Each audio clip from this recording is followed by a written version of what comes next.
Hello everybody. So I have a 2000 Honda Accord and my car will not start. The battery is not dead. When I put the key in and I try to crank it, it just clicks.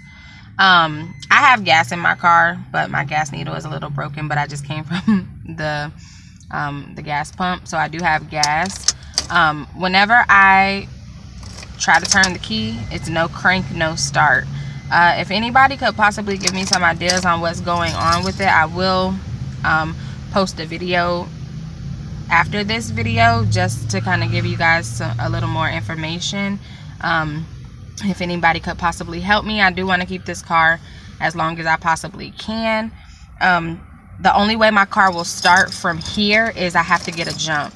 When this first started happening, I would have to get a jump, and as soon as the jumper cables were connected, the car would power on.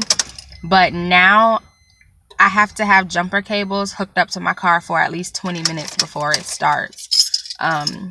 Help. Anything would be greatly appreciated. Thanks.